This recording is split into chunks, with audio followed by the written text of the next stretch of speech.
Bata pa lang kami ni Bongbong.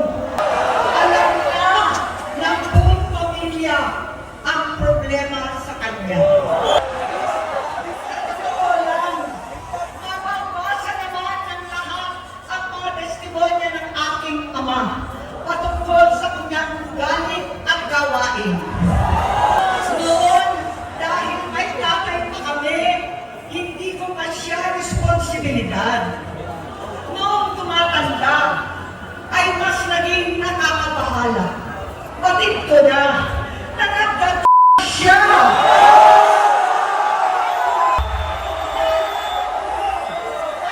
Pamilya, nalaman ng pamilya, seryoso ito. Minsan, kami ng Presidential Guard at Metro Gova ang naglilinis tuwing nagpa-party mo sila. Kinumbinsi ko ba si Bongbong? Pakasalan mo na si Lisa.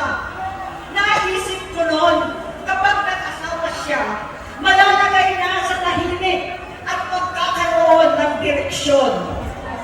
Ang laki ng pagkakamali ko. Mas lumala ang kanyang paggulong. Magkalong sa parehas pa na silang mag-asawa. Naging operador siya ng Ilocos. Alam ng mga tao doon na halos hindi siya napapasok.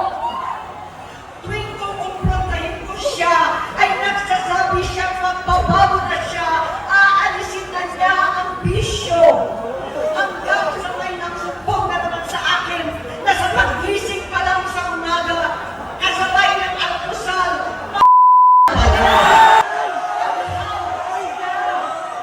lahat sila nagiinuman at gumagamit ng kasama ng asawa at barkada. Labis ang takot ko at pag-aalala. Kinausap ko siya at nagsabi siyang talagang siya ay nagbabago na. Muli at lagi, hindi ako nawalan ng pag-asa. Ako ay naniwala ulit. Mula noon, ang natatanggap ko na lang na balita tungkol sa kapatid ko ay regular na magpapadoktor. Kaya kumama naman ako. Inisip ko, totoo, dahil nakopera na ang tuhod niya sa gout. Siguro, totoo na ito. Hanggang ito, nalaman ko na tuloy ang paggamit niya sa mga party, nagkarapalan, naghahain ng droga. Pinagmamalaki pa ng mag-asawang kayang-kaya nila ang microdosing ng hani-haniin daw para 4 na beses sa isang araw. Hindi mabilis. Good afternoon, sir. Yes. Sir, how do you respond to the drug use accusations made by no less than your sister, Senator Amy Marcos, against you and the First Family? Sir, were you hurt by her accusations, and how do you explain these claims to the public? It's anathema to me to talk about family matters generally in public. I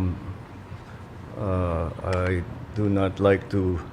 We do not like to show our dirty linen in public. I'll just say this much. For a while now, we've been very worried about my sister. When I say we, I'm talking about friends and family. And the reason that is because the lady that you see talking on TV is not my sister. And that view is shared by our cousins, our friends. Hindi siya yan. Hindi siya yan. So that's why we worry. So we are very worried about her. I hope she feels better soon. Sir, quick follow-up lang po. Nagkausap na po ba kayo, sir? Or do you intend to talk to your sister? We don't really, we no longer travel in the same circles, political or otherwise. So no.